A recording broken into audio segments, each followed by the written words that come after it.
الحمد لله رب العالمين والصلاة والسلام على سيد الأنبياء والمرسلين وعلى آله الطيبين الطاهرين وأصحابه المكرمين العظيم الأمين وعلى أولياء أمته وعلماء ملته وفقراء طريقته وشهداء محبته أجمعين. أما بعد، أعوذ بالله من الشيطان الرجيم. بسم الله الرحمن الرحيم. إن الذين قالوا ربنا الله ثم استقاموا تتنزل عليهم الملائكة ألا تخافوا ولا تحزنوا وأبشروا بالجنة التي كنتم توعدون. صدق الله مولانا العظيم وصدق رسوله النبي الكريم ونحن على ذلك لمن الشاهدين والشاكرين والحمد لله رب العالمين.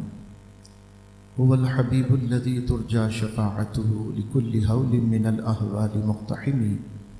يا رب بالمصطفى بلغ مقاصدنا واغفر لنا ما مضى يا واسع الكرم. كم أبرأت واصبا باللمس راحته وأطلقت أربا من رقة اللمم. مولاي صل وسلم دائما أبدا على حبيبك خير الخلق كلهم. لي خمسة في بها حر الوباء الحاطمة المصطفى والمرتضى وابناهما والفاطمة. غوث اعظم بمنی بے سر و ساما مدد قبلہ دی مدد کعبہ ایما مدد انتظار کرم تست منی عینی را اے خدا جوئی و خدا بین و خدا دا مدد. آمین. مخدوم و محترم صاحب صدر محفل حضور شیخ الفقہا مفتی اہل سنت، میرے مربی، میرے استاد، میرے بزرگ اہل سنت کی اکابر اہل سنت کے یادگار اور ان میں سے ایک ہمارے مرشد کریم کے سب سے اعتماد یافتہ ملک پاکستان میں جنہیں حضور مرشد سیدی تاج الشریعہ علیہ الرحمہ کی سب سے زیادہ اعتماد حاصل، جن کے فتووں پہ حضرت کی تائید، جن کے قول کو حضرت نے پسند فرمایا، حضور مفتی عبدالعزیز حنفی صاحب قبلہ مدظ اللہ العالی ہمارے درمیان جلوہ گر ہیں. بڑی سعادت ہے ہم جیسے چھوٹے لوگوں کی کہ ہم جیسے طالب علم حضرت کے سامنے کھڑے ہوں اور حضرت کے سامنے بولنے کی سعادت ملے. اللہ تعالی ہمیں ادب کے ساتھ درست بات کرنے کی توفیق عطا فرمائے. الحمدللہ مجھے حضرت سے بیعت کی نسبت حاصل کیے ہوئے 30 سال ہو چکے ہیں اور 28 برس اس بیعت کے بعد حضرت کی گاہے گاہے زیارت نصیب ہوتی رہی. خدمت کا دعویٰ نہیں ہے کہ میں حضرت کی خدمت کر سکا، یہ سعادت سے میں محروم رہا، لیکن زیارت ہوتی رہی. اور الحمدللہ میں یہ بات کل بھی ایک محفل میں عرض کر رہا تھا کہ بعد میں آنے والے لوگ کتابوں میں پڑھ کر ان کی سیرت بیان کریں گے یا علماء سے سن کر ان کی سیرت بیان کریں گے. اللہ تبارک و تعالیٰ کا یہ شکر ہے، احسان ہے کہ میں یہ کہہ سکتا ہوں، چاہے ادنا ترین کیفیت ہی صحیح، لیکن میں یہ کہہ سکتا ہوں کہ ہم نے ان بزرگوں کو دیکھا ہے اور ان کی سیرت کے وہ گوشے جو ہمارے مشاہدے میں آئے الحمدللہ نہ کتابی ہیں نہ سنے ہوئے ہیں، بلکہ وہ دیکھے ہوئے اور مشاہداتی آپ کے سامنے عرض ہیں. اور یہ سعادت بہت کم لوگوں کو ملتی ہے. اللہ نے یہ نعمتیں ہمیں عطا فرمائی، بہت سی اس جیسی نعمتیں اللہ نے عطا فرمائی. شکر ہے، کروڑا احسان ہے. بزرگوں نے فرمایا مرید کی خوش قسمتی کے لیے 2 باتیں بڑی ممتاز ہیں. ایک تو یہ کہ اگر مرید کا انتقال اپنے شیخ کے سامنے ہو جائے، اگر مرید کا انتقال اپنے شیخ کے سامنے ہو جائے اور شیخ اس کا جنازہ پڑھائے یا شیخ اس کے جنازے کے لیے، اس کے مغفرت کے لیے، دعا کے لیے ہاتھ اٹھا دے، یہ مرید کی خوش قسمتی ہے. اور دوسری خوش قسمتی یہ ہے اس کی کہ زندگی میں اللہ تعالیٰ یہ توفیق اور موقع عنایت فرمائے کہ مرید اپنے شیخ کے ساتھ حضور کے دربار اعظم میں حاضر ہو صلی اللہ علیہ وسلم۔ یہ بڑے کمالات، بڑے انعامات میں سے ایک انعام ہے جو اللہ تعالیٰ جسے چاہتا ہے انتخاب فرماتا ہے، اسے عطا کرتا ہے۔ اللہ تعالیٰ کا شکر احسان ہے کہ میں جب پہلی دفعہ مدینہ منورہ حاضر ہوا، یہ 22 رمضان المبارک کی شب تھی 1995، غالباً جنوری کا مہینہ تھا، غالباً یا دسمبر اور جنوری کے آخر کے ایام تھے، دسمبر کے۔ پہلی دفعہ مدینہ پاک حاضری ہوئی رات ان کی قیام اللیل کے بعد، جب میں حاضر ہوا روضہ اقدس پر کھڑا ہوا جا کر، مجھے تو خیر سلیقہ ہی نہیں تھا، جو سمجھ میں آ رہا تھا، جو کتاب میں انوار البشارہ پڑھ کر گئے تھے حضور سیدی اعلی حضرت رضی اللہ تعالی عنہ کی کتاب، لیکن یقیناً اعلی حضرت کی بات کو سمجھنا بھی تو ہر ایک کے بس کی بات نہیں، جو سمجھ میں آ رہا تھا اس لحاظ سے کوشش کر رہے تھے۔ دھکم پیل بھی ہو رہی تھی، رش بھی تھا، لوگ بھی تھے۔ رمضان شریف کا آخری اشرا 22ویں شب تھی رمضان مبارک کی۔ آنکھ بند کر کے میں موقع مل گیا، پیچھے کی طرف تھوڑا سا کھڑا ہوا تھا، ایسا لگا برابر میں کچھ لوگ آئے ہیں، کچھ چلے گئے ہیں اور کچھ نئے لوگ آ کے کھڑے ہوئے ہیں۔ تو آنکھ کھلی، تھوڑا سا ہاتھ کسی کا لگا، کسی کا کندھا لگا، تو آنکھ کھل گئی تو دیکھا الحمدللہ زہ نصیب میرے مرشد میرے برابر میں تشریف فرما تھے۔ حضرت کا وزٹ تھا، مجھے تو پتہ نہیں تھا، میرے لیے سعادت کی بات، اور زبیر بھائی بھی تشریف فرما تھے، حضرت شوکت میاں صاحب قبلہ علیہ الرحمہ بھی تشریف فرما تھے، سید ہاشمی صاحب بھی تھے، اور بھی کئی، حافظ اسلم کھتری صاحب بھی تھے، کئی لوگ تھے۔ لیکن آپ کو معلوم نہ ہو اور آپ روضہ اقدس پہ سلام کے لیے کھڑے ہوں اور ابھی یہی سوچ رہے ہوں کہ کوئی ایسا عمل نہ ہو جائے کہ بے ادبی ہو جائے، گستاخی ہو جائے، ابھی اسی دماغ، اسی تانے بانے میں تھا، اسی سوچ اور فکر کے اندر تھا کہ اتنے میں مرشد کریم تشریف لے آئے۔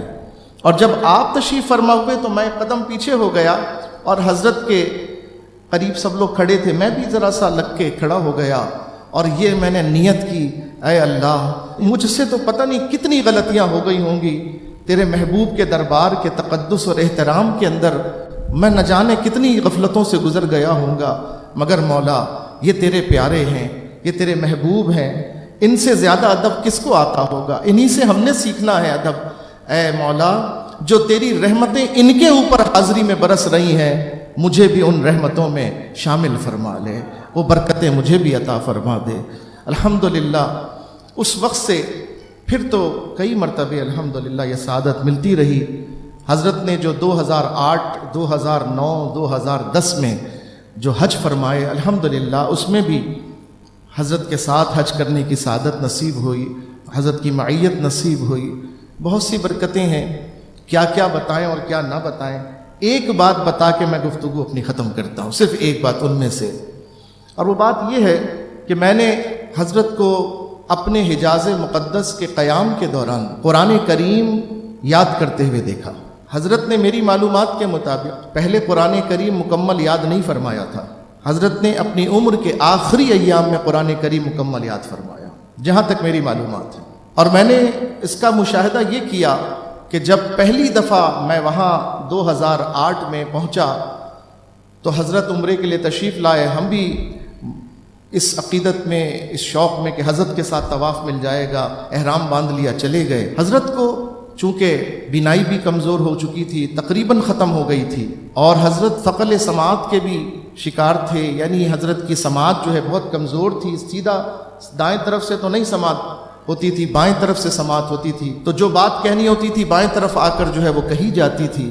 طواف کے دوران میں نے یہ دیکھا کہ حضرت کے بائیں کندھے کو، بائیں ہاتھ کو ایک ہمارے پیر بھائی جو سعودی عرب میں رہنے والے ہیں، وہیں پیدا ہوئے مکہ شریف میں، تو اس لحاظ سے وہ سعودی ہیں لیکن وہ ہیں الحمدللہ مومن، پکے سنی، صحیح العقیدہ ہیں، حضرت کے مرید ہیں، بلکہ حضرت نے انہیں خلافت بھی عطا فرمائی ہے۔ وہ بائیں طرف تھے اور قرآن شریف ان کے ہاتھ میں ایسے کھلا ہوا تھا، اور وہ حضرت کے کان سے اپنا منہ لگائے ہوئے حضرت کو سنا رہے تھے، طواف حضرت فرماتے جا رہے تھے۔ دائیں طرف ہم سب کو سعادت ملتی تھوڑی تھوڑی دیر ہاتھ پکڑنے کی، کبھی ہم کبھی کوئی کبھی کوئی کبھی کوئی.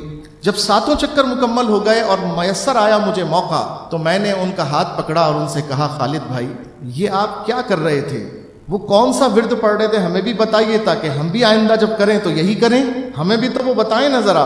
تو انہوں نے کہا میں قرآن شریف حضور کو پڑھ کے سنا رہا تھا، فلاں صورت مجھے یاد نہیں کیا کہا. میں نے حضرت کو 7 چکر میں یہ تلاوت میں کرتا رہا اور 7 چکر کے بعد حضرت نے فرمایا میں نے 82 آیتیں قرآن کی یاد کر لی. طواف کے دوران 82 آیتیں حضرت نے یاد فرمائیں. سبحان اللہ. اسی طرح حج کے دوران بھی مزدلفہ کی رات ہو کہ عرفات کا میدان ہو، جہاں بھی موقع میسر آتے یا حاضری دربار سید عالم صلی اللہ علیہ وسلم، تو الحمدللہ ایک دفعہ تو مجھے خود یہ سعادت ملی کہ میں نے حضور کے ساتھ بیٹھا اور حضور نے فرمایا سورہ مریم کھولیے. میں نے سورہ مریم کھولی اور حضور نے فرمایا اچھا ایک ایک آیت آپ پڑھتے جائیے، ایک آیت پڑھیے پھر رکیے. میں نے پہلی آیت پڑھی، حضرت نے اس کو دہرایا میرے ساتھ. میں نے دوسری آیت پڑھی، حضرت نے دونوں آیتیں دہرائیں.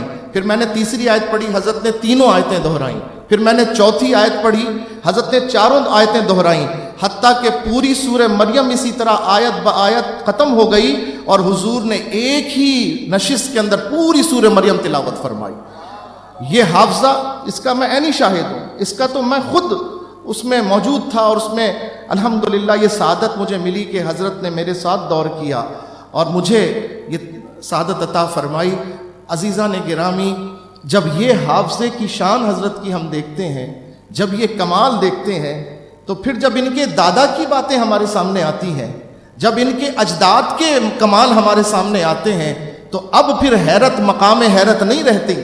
اب کوئی چیز ناممکنات میں سے نہیں لگتی، یا پیر کے لیے غلو بیان کرنا نہیں آتا، یا اپنے باپ دادا کے لیے تعریف میں مبالغہ آمیزی نظر نہیں آتی، بلکہ پھر یہ یقین آتا ہے جن کے پوتوں کا عالم یہ ہے تو دادا امام اہل سنت اعلیٰ حضرت کے حافظے کا کیا عالم ہوگا.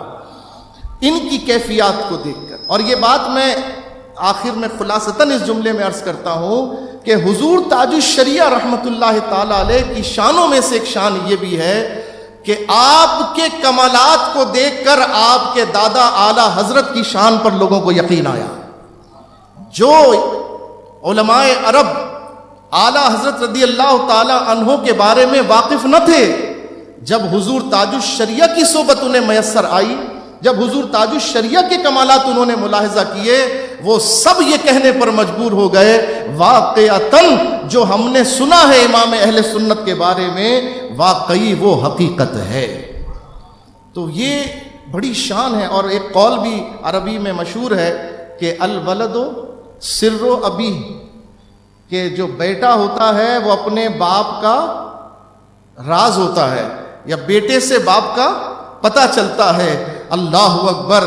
واقعتاً حضور تاج الشریعہ ایسی اولاد تھے کہ جن کو دیکھ کر ان کے اجداد کے فضائل و کمال پر یقین آتا تھا، جن کو دیکھ کر، جن کو سن کر، جن کو پڑھ کر اور جن کی صحبت میں بیٹھ کر ان کے اجداد کے کمالات کو یقین دل میں بیٹھ جاتا تھا، شک نکل جاتا تھا، شک ہوتا بھی تھا تو نکلتا تھا.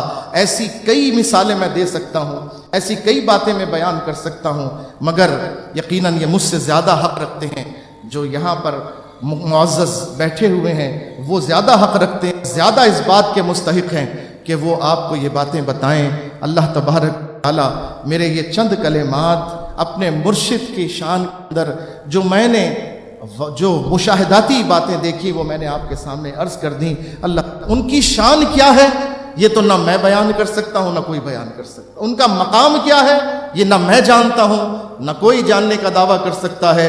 ان کا مقام ان کا رب جانتا ہے کہ وہ کس مقام پر فائز ہیں، ان کی کیا شان ہے اور ان کی کیا معاملات ہیں. اللہ تبارک و تعالیٰ نے قرآن میں فرمایا یہ وہ لوگ ہیں جو وعدہ کر کے آئے تھے عالم ارواح سے کہ اللہ ہم تجھی کو اللہ کہتے ہیں، تو ہی ہمارا رب ہے، تو ہی ہمارا مالک ہے. اور جب دنیا میں آ کے وہ اس کہے کی لاج رکھتے ہیں، ڈٹ جاتے ہیں استقامت سے اس کے اوپر اپنی زندگی گزار دیتے ہیں، تو جب ان کا وقت وصال آتا ہے اللہ تعالیٰ فرشتوں کا نزول فرماتا ہے اور وہ یہ خوشخبری لے کر آتے ہیں کہ ڈرو نہیں، خوف زدہ نہ ہو، بلکہ اب تو تمہارے لیے انعام کی منزل شروع ہو رہی ہے۔ تم نے کوشش کا معاملہ پورا کر دکھایا، اب انعام کی باری شروع ہو رہی ہے، اور انعام یہ ہے کہ ہم تمہیں اس جنت کی بشارت دینے آئے ہیں جس کا اللہ نے تم سے وعدہ فرمایا ہے۔ اللہ تبارک و تعالیٰ ان کے مرقد انور پر کروڑہا رحمتیں نازل فرمائے اور ہم سب کو ان کے فیض سے ہمیشہ متمتع فرمائے۔